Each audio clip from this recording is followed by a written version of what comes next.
Congregación León de Judá presenta su programa Una cita con Cristo, con la voz del reverendo Roberto Miranda.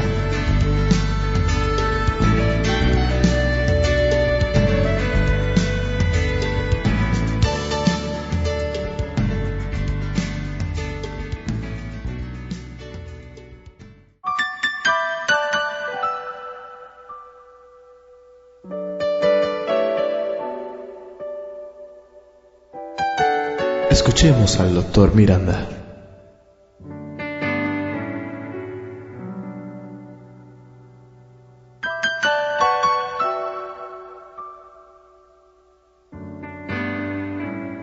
Quiero en esta mañana que posemos la mirada por unos minutos precisamente sobre una mujer que se distinguió por ser una dadora alegre, una servidora de Dios que le dio al Señor su mejor ofrenda y que fue grandemente bendecida. Ustedes saben que estamos estudiando los milagros del profeta Eliseo. Estamos estudiando la vida del profeta Eliseo en este tiempo en que estamos hablando acerca de la vida de fe. Vamos a ir al capítulo 4 de Segundo de Reyes. Es el tercer milagro que vamos a discutir en la vida del profeta Eliseo. El primer milagro que discutimos fue el de la viuda que Eliseo bendijo, invitándola a buscar muchas vasijas vacías y pedir vasijas de todos sus vecinos. Su esposo había muerto, estaba ella desamparada y no tenía cómo pagarle a sus acreedores. Y Eliseo la invitó a buscar vasijas vacías en todo el vecindario. Lo único que ella tenía era que un poquito de aceite. Y Eliseo le dijo, toma esas vasijas vacías, derrama el aceite que tienes sobre cada vasija y según esa se llene, pon la parte, toma otra más.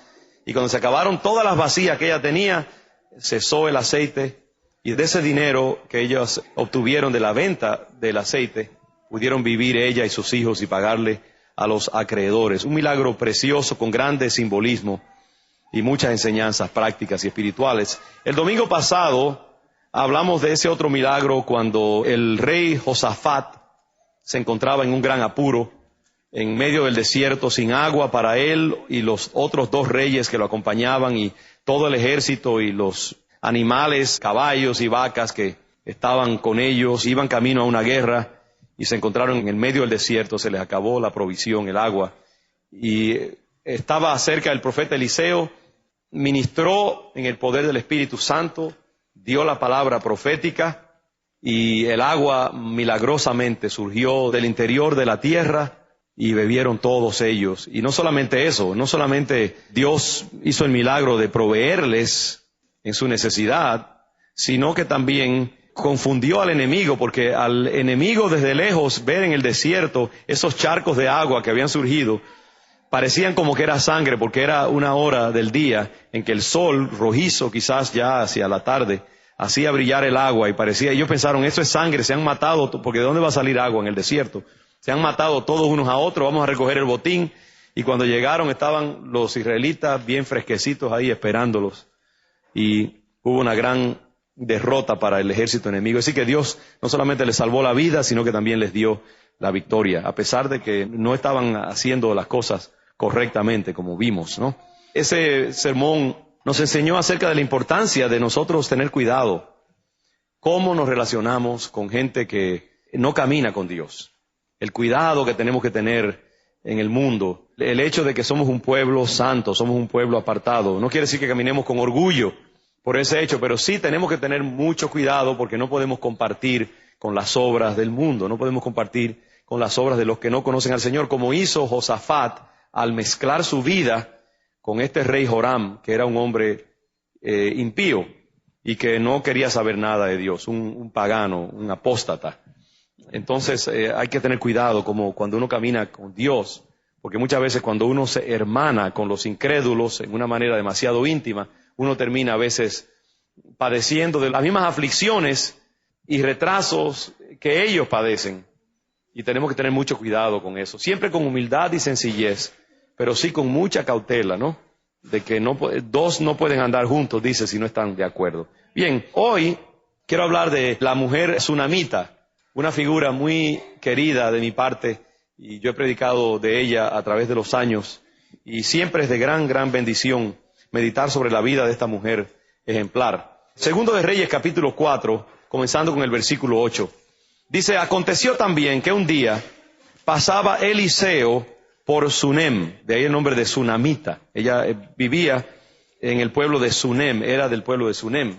Y había allí una mujer importante, en otras palabras, era una mujer de cierta sustancia económica, digamos, cierta importancia social. Era una mujer quizá adinerada, su esposo tenía negocios, era una mujer conocida en la comunidad, influyente, era una figura de renombre y resaltante en su ciudad. Había allí una mujer importante que le invitaba insistentemente a que comiese. Yo le invito a poner su mirada sobre ese adverbio, insistentemente. Ella le invitaba, y no de cualquier manera, sino que le invitaba insistentemente a que comiese. Y cuando él pasaba por allí, venía a la casa de ella a comer. Y ella dijo a su marido, ¿sabes qué? He aquí ahora, yo entiendo que este que siempre pasa por nuestra casa es varón de Dios, varón santo de Dios.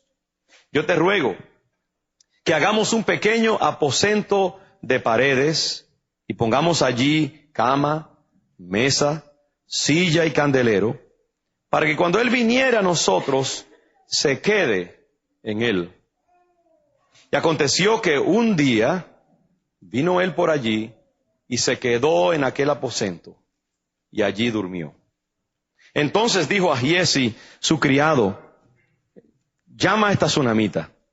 Y cuando la llamó, vino ella delante de él.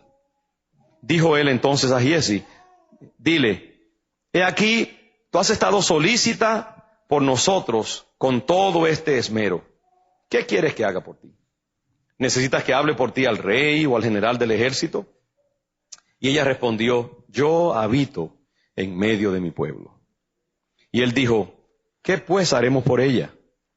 Y Giezi respondió, he aquí que ella no tiene hijo y su marido es viejo. Dijo entonces, llámala.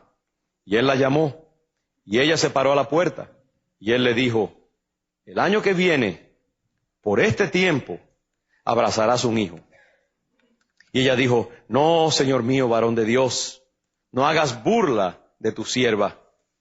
Mas la mujer concibió y dio a luz un hijo el año siguiente, en el tiempo que Eliseo le había dicho. Lo voy a dejar hasta allí y vamos a meditar en esa parte, porque la próxima parte denota una crisis que surgió como consecuencia del milagro que ella recibió y habla acerca de las crisis y cómo comportarnos en las crisis.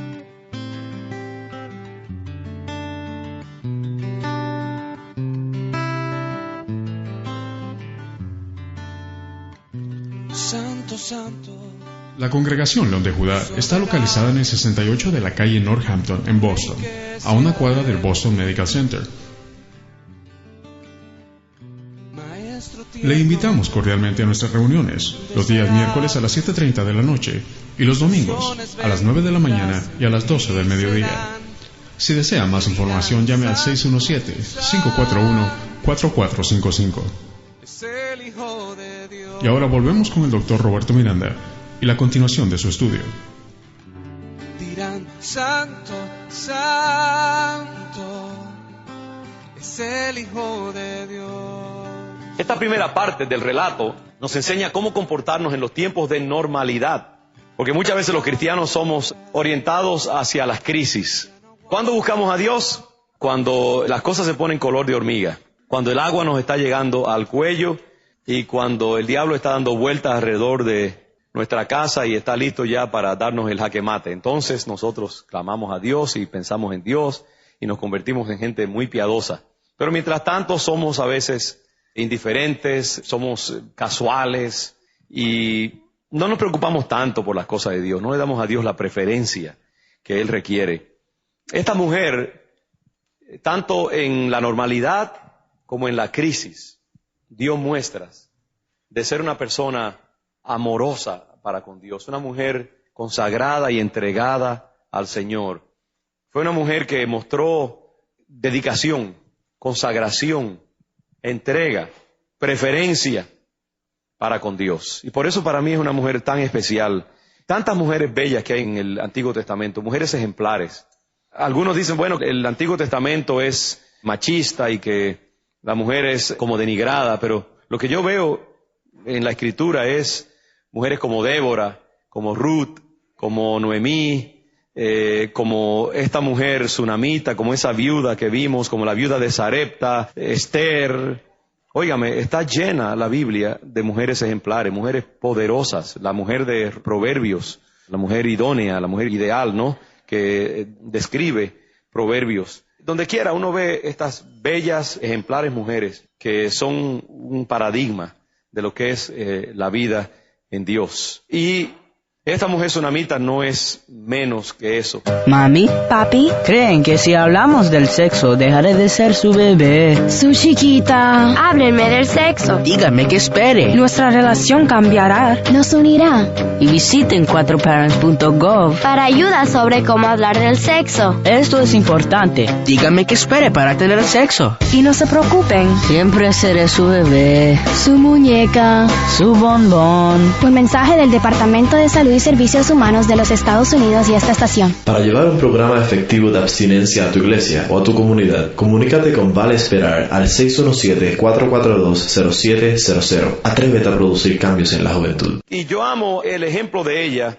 porque desde el principio mismo uno ve que hay tantas cosas que podemos imitar. Aquí dice que era una mujer importante.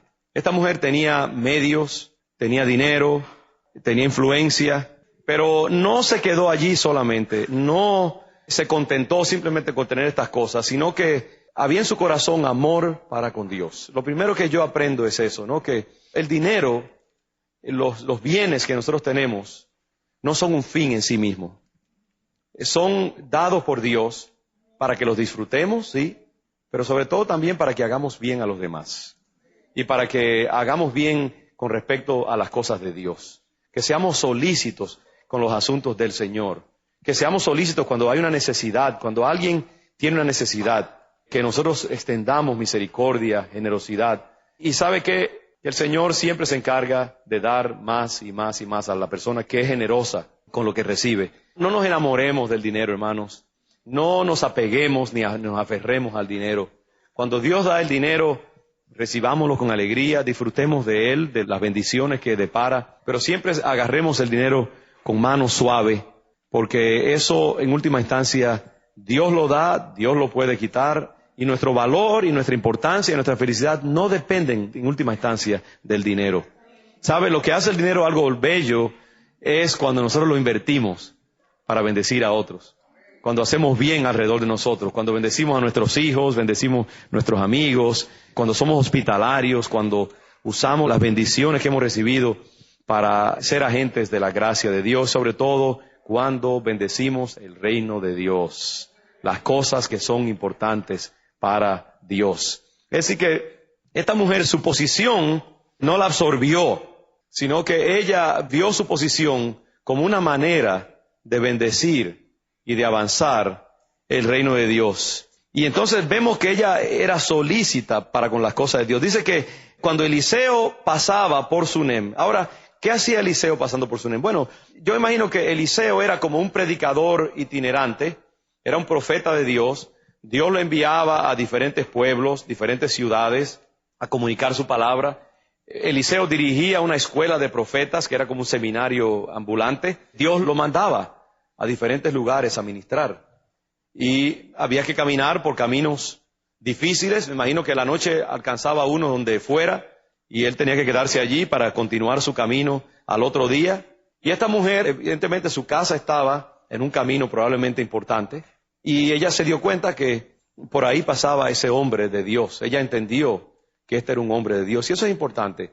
Ella discernió que este hombre era genuinamente un siervo de Dios. Dios le comunicaba su palabra, él se movía en integridad y se movía en servicio al Señor, y eso fue lo que movió el corazón de ella. No era tanto simplemente Eliseo en sí y su posición o lo que fuera, sino que ella vio en Eliseo una extensión del reino de Dios. Eliseo ejecutaba la voluntad de Dios. Y entonces ella quiso bendecir al siervo de Dios. Quiso bendecir a lo que ella veía como la extensión del ministerio de la iglesia. Entonces por eso es que ella insistentemente, yo me pregunto, bueno, ¿por qué puso el Espíritu Santo esa palabra allí? Que ella lo invitaba insistentemente a que se quedara. Porque quizás Eliseo tenía otras opciones. Quizás se podía quedar en algún otro lugar, un pequeño hotel o la versión de hotel en el Antiguo Testamento. Quizás había otras personas en el pueblo que estaban deseosos también de que él se quedara con ellos. Fíjese, Eliseo era un hombre influyente también. Eliseo tenía ciertos recursos. Se ve que era un hombre, porque cuando él le pregunta a ella más adelante, ¿qué podemos hacer por ti? Él le dice, mira, ¿qué tú necesitas que hagamos por ti? ¿Tú quieres que te dé una recomendación al rey? ¿O quieres que hable con el general del ejército para que haga algo por ti, por tu familia o tus negocios? Eliseo tenía acceso a todas esas cosas. Recuerden lo que yo decía el domingo pasado, que cuando la iglesia de Jesucristo tiene el poder de Dios con ella, cuando la unción del Espíritu Santo está sobre la iglesia, cuando los milagros de Dios se están haciendo, la iglesia adquiere influencia. La iglesia adquiere impacto sobre la sociedad. Y la iglesia entonces no tiene que estar mendigando para que le pongan atención. Eliseo era un hombre que comandaba la atención y a veces el temor de los reyes y de la gente importante. Tenía acceso y esta mujer tenía que competir con otros que querían también la bendición de que el siervo de Dios posara en sus casas. Ella insistió. De nuevo, ahí hay una aplicación bien bonita, porque yo creo que todos nosotros debemos querer bendición, debemos querer intimidad con Dios, debemos querer el toque de Dios en nuestra vida, debemos querer que Dios bendiga nuestras casas, nuestros hogares con su presencia. Ella sabía que en la visita de este hombre de Dios iba a haber bendición para ella y su casa. Que en ella servir al Señor por medio del servicio al siervo de Dios, su casa iba a ser bendecida. Y ella quería el privilegio, de bendecir al siervo de Dios. Y por eso le insistía. Yo entiendo allí, hermanos, que, mire, cuando nosotros queremos la bendición de Dios en nuestra vida, tenemos que insistir. Tenemos que orar insistentemente para que Dios visite nuestro hogar, para que Dios llene nuestra casa, para que Dios llene nuestra vida, para que Dios ilumine nuestro entendimiento. ¿Sabe? Los que prevalecen, los que se mantienen insistentemente delante de Dios son los que reciben las bendiciones de Dios, los que verdaderamente las desean y la anhelan en su corazón. No es la persona que dice, bueno, Señor, yo estoy aquí, si tú quieres tocarme, pues amén, haz lo que tú quieras en mi vida.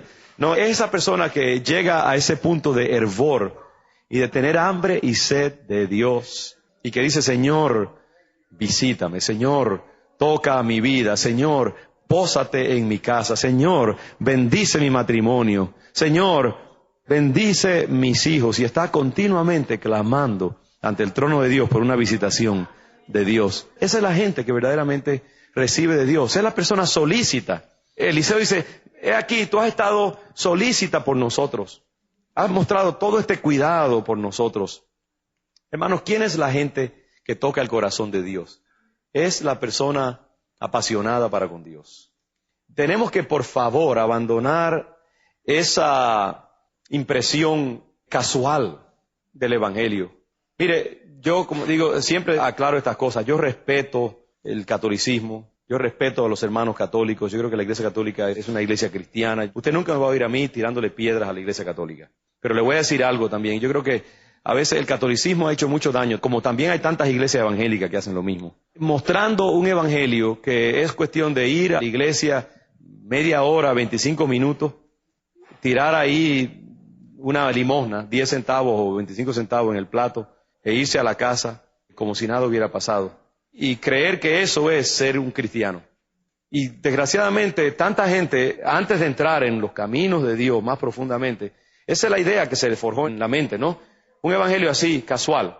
Yo soy cristiano, sí, pero es como, ser cristiano es simplemente como un mueble más, entre todos los muebles de mi casa psicológica, emocional, y es una partecita más de todas las demás cosas que comandan mi atención. Entonces mucha gente creció con esa mentalidad, ¿no?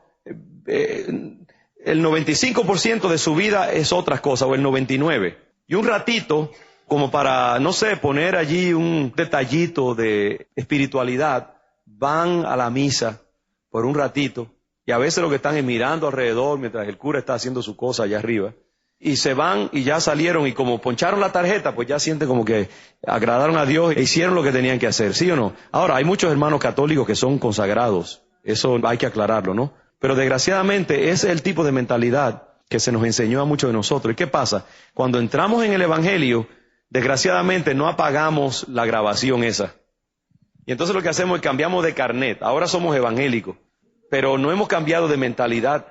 Y entonces tenemos esta idea de que ser cristiano es lo mismo. No, es solo que ahora pues nos quedamos un ratito más en la iglesia. Y somos un poquito más pacientes con el pastor que habla demasiado cuando predica. Y ahí a regañadientes, en vez de 25 centavos, echamos un peso ahora en el plato. Pero no hemos cambiado de corazón ni hemos cambiado de mente. Es triste, pero esa es la realidad. Y yo les suplico, mis hermanos, apaguen la grabadora. Si fuera pentecostal le dijera, dile a tu hermano, apaga la grabadora ahora mismo. No, apague ese disco que le dice a usted que esa es la forma de vivir la vida cristiana. Yo anhelo, hermanos, yo le pido al Señor, Padre, que nuestra iglesia, nuestra congregación, se pueble de gente hirviendo por ti. Gente al rojo vivo por ti. Y cuando se convoque a una reunión de oración, mire, se llene la iglesia. Cuando se convoque a una sesión extraordinaria, que la gente diga, bueno, no, yo ponché la tarjeta el domingo, ya no tengo que ir hasta el próximo domingo. No, que la gente sienta el deseo de venir a la casa de Dios. Gente que no diga, estoy demasiado cansado, me duele la espalda, me duele esto. Mire, si la ejercitara más viniendo a la iglesia, le dolería menos, yo le aseguro. El problema está en que somos tan conservadores con nuestras energías. Yo he descubierto eso, que mientras yo más trato de conservar mis energías, menos me duran. Mientras yo más las invierto en el Señor, más tengo. Es increíble, hermano, pero ese es el secreto de la multiplicación. Mientras más le damos al Señor, más recibimos. A veces usted va a estar pensando, no, es viernes en la noche, ya yo trabajé toda la semana. Ir a la noche a la iglesia para un culto, ¿qué va a hacer? No. Y yo necesito descansar, necesito reponerme. Mire, a la larga va a estar con las ojeras el lunes por la mañana cuando vaya al trabajo. Si va a la iglesia y busca de Dios y se llena y adora al Señor, su espíritu es bendecido, su mente se aclara, sus emociones son enriquecidas, se le van todos los achaques y usted siente la bendición de Dios al otro día.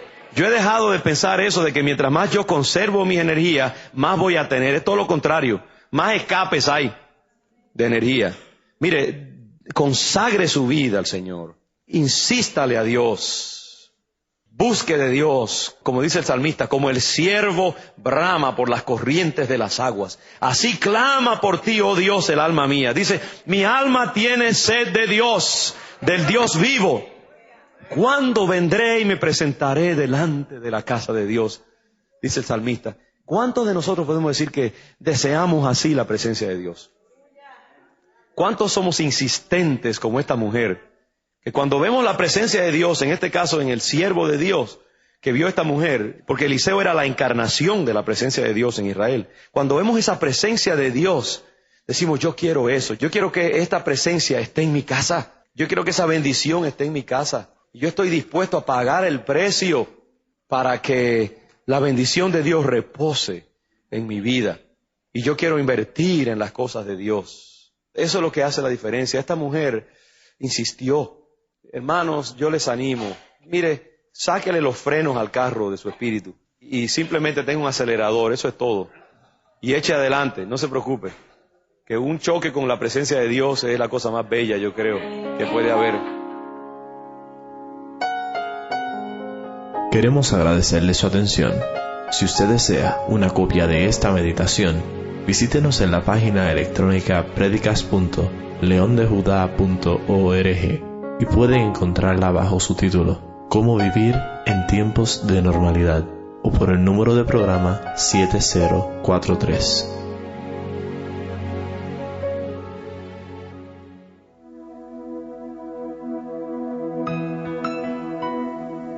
Hola, te habla el pastor Roberto Miranda. Dios te bendiga. Gracias por habernos sintonizado y haber escuchado este mensaje. Si te interesa saber más acerca de nuestro ministerio, te invitamos a contactarnos a través de nuestra página electrónica leondejuda.org. Que Dios te bendiga y recuerda, Dios siempre tiene una solución para tu vida. Bendiciones.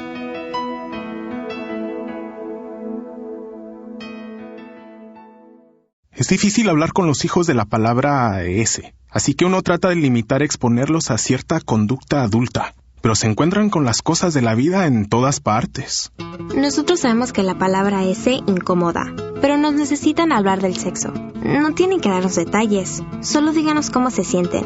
Díganos qué esperemos para hacer esas cosas. Para ayudar a iniciar la conversación, visiten 4parents.gov. Un mensaje del Departamento de Salud y Servicios Humanos de los Estados Unidos y esta estación. Para llevar un programa efectivo de abstinencia a tu iglesia o a tu comunidad, comunícate con Vale Esperar al 617-442